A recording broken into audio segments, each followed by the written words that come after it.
चालो चालो जाऊ दे.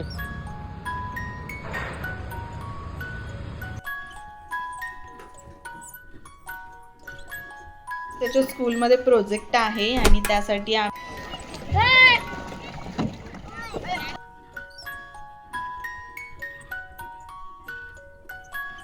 नवीन वर्ष आलं आणि नवीन वर्ष म्हणजे फक्त कॅलेंडर बदलणं नाही, तर काही गोष्टी आहेत ज्या आपण दरवर्षी ठरवतो. जसं मी सुद्धा ठरवलं होतं, पण मी घाबरायचे, म्हणजे त्या गोष्टी पोस्टपोन करायचे.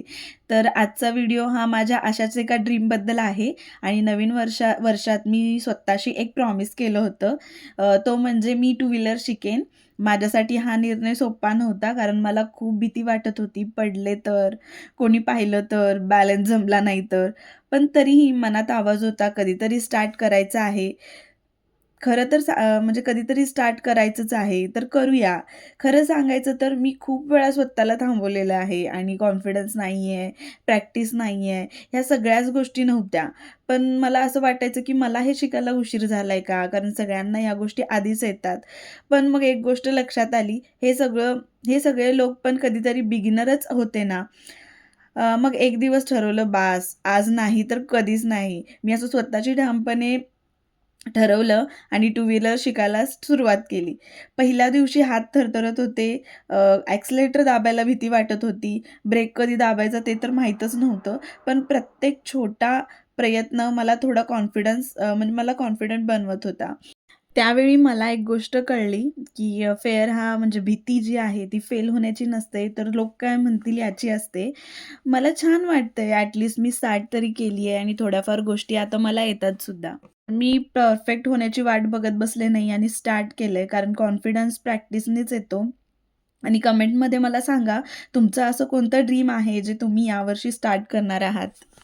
असतात इथं, त्यामुळं मला आठवड्यातून ही काच जी आहे ती क्लीन करावीच लागते. आत्ताच मी टू व्हीलरची प्रॅक्टिस वगैरे करून आले. किचनमध्ये बऱ्याच काही गोष्टी होत्या त्या आवरल्या आणि मग हॉलमध्ये आले. तर हॉलमध्ये आल्यानंतर मला म्हणजे हॉलमधली जी काच आहे, बाल्कनीमध्ये जाण्याची जी ग्लास आहे ना, ती क्लीन करायची होती आणि म्हटलं ती खूप दिवसांपासूनच मला असं वाटत होतं की त्याला क्लीन करायचं पण होतच नव्हतं. तर ही क्लास रोज लक्षात येत नाही, पण एकदा लक्ष गेलं मग असं वाटलं की किती म्हणजे डर्ट झालेली आहे. बाहेरची धूळ, हाताचे ठसे, कधी पाणी उडालेलं सगळं दिसायला लागलं. मग म्हणलं याला आधी क्लीन करून घेऊ. मी आधी ग्लासवर जे सोल्युशन बनवते ते स्प्रे करून घेतलं. मग थोडा वेळ त्याला ग्लासवर तसंच ठेवून दिले आणि मग नॅपकिनने सगळं पुसून काढलं. लगेच क्लीन करून घेतलं. खूप छान क्लीन होत होतं आणि जास्त जास्त कष्टसुद्धा घ्यायची गरज नव्हती. एक बाजू पुसली आणि मग लगेच दुसरी बाजू किती डर्टी आहे हा डिफरन्स मला जाणवत होता आणि मग लक्षात येत होतं की एवढी घाण कशी झाली. सगळं हळूहळू छान क्लीन करून घेतलं. ग्लास क्लीन झाल्यावर बाहेरचा व्ह्यू पण छान आणि बाहेरचा व्ह्यू पण छान आणि क्लिअर दिसत होता. आधी थोडं धुकट दिसत होतं आणि आता छान आणि क्लीन वाटतंय, खूप छान. तर आपण कधी-कधी एखादं क्लीनिंग करायला घेतलं, की आपल्याला बऱ्याचशा गोष्टी म्हणजे दिसतात, की हे क्लीन करायचं आहे, ते क्लीन करायचं आहे. म्हणजे आपण स्टार्ट करण्याची फक्त गरज असते. ते स्टार्ट केल्यानंतर आपोआप आपल्याला सगळं हे क्लीन करायचं आहे, ते क्लीन करायचं असं गोष्ट सुचत जातात आणि ते करत मी माझी बाल्कनीसुद्धा छान अशी क्लीन करून घेतलेली आहे. एखादं काम जर क्लिनिंगसाठी घेतलं, तर त्याच्याबरोबर आपली खूप सारी कामं होत असतात आणि कसा वेळ जातो त्यामध्ये ते पण कळत नाही कधी. त्याच्या स्कूलमध्ये प्रोजेक्ट आहे आणि त्यासाठी आम्ही त्याच्यासाठी प्रोजेक्ट बनवतोय आणि एक मोठा बॉक्स आणलेला आहे. म्हटलं बॉक्स तसा चांगला दिसत नाही आहे, म्हणून आम्ही ब्लिंकिट्सवरनं असे हे कागद मागवलेले, गिफ्ट पेपरसारखे छान आहेत आणि त्या बॉक्सचा लुक जो आहे तो पूर्ण चेंज झाला आहे आणि हे जे स्माइलीज आहेत ते आम्ही ह्याच्यावरती चिटकवणार आहे.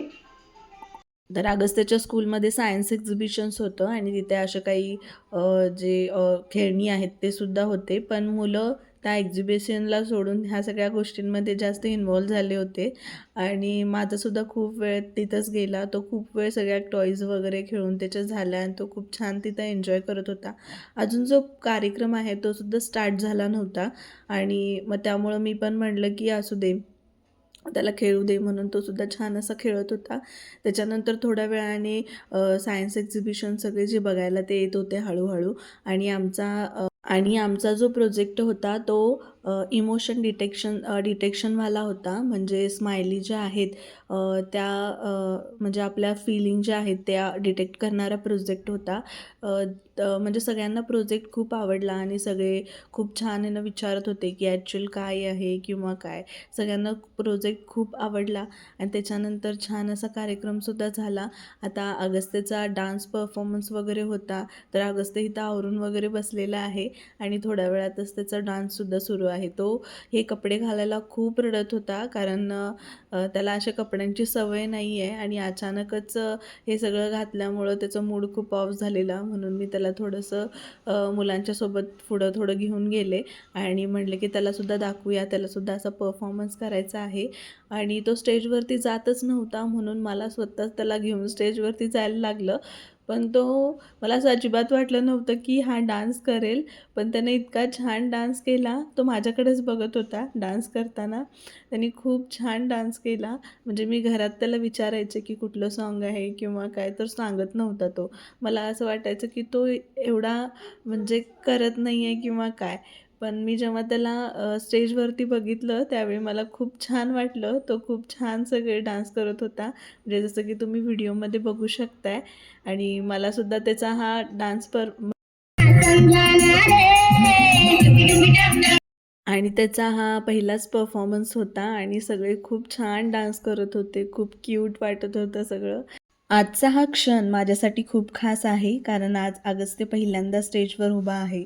मोठा स्टेज, समोर इतके लोक, लाईट्स, म्युझिक, पण तरीही तो घाबरला नव्हता. मी खाली उभी होते, मोबाईल हातात, आणि तो स्टेजवर नाचतोय. हा त्याचा पहिलाच डान्स परफॉर्मन्स आहे आणि स्टेप परफेक्ट नाही आहेत. म्हणजे स्टेप्स परफेक्ट आहेत की नाहीत यापेक्षा जास्त महत्त्वाचं आहे त्याचा कॉन्फिडन्स आणि त्याची इनोसंट स्माईल आणि माझ्यावर असलेला तो विश्वास. कारण तो फक्त माझ्याकडे बघतोय. स्टेजवर डान्स करत असताना तो पूर्ण जग विसरला आहे, पण एक व्यक्ती मात्र तो विसरत नाही आणि ती म्हणजे मी. आईसाठी यापेक्षा मोठा क्षण काय असू शकतो. माझ्या कॅमेऱ्यात फक्त त्याचा डान्स नाही कैद झाला आहे, तर त्याचं पहिलं स्वप्न, पहिलं धाडस आणि माझ्याशी असलेलं ते खास नातं. हा व्हिडिओ फक्त स्टेजवरचा नव्हता, हा माझ्या आयुष्यातला एक सुंदर आठवणींचा चॅप्टर होता. हा मुमेंट्स तुमच्याही हर्टला टच झाला असेल.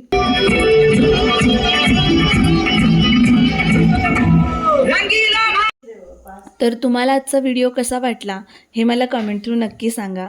आणि जर माझे व्हिडिओज आवडत असतील तर व्हिडिओजला लाईक, शेअर आणि चॅनलला सबस्क्राईब करायला विसरू नका.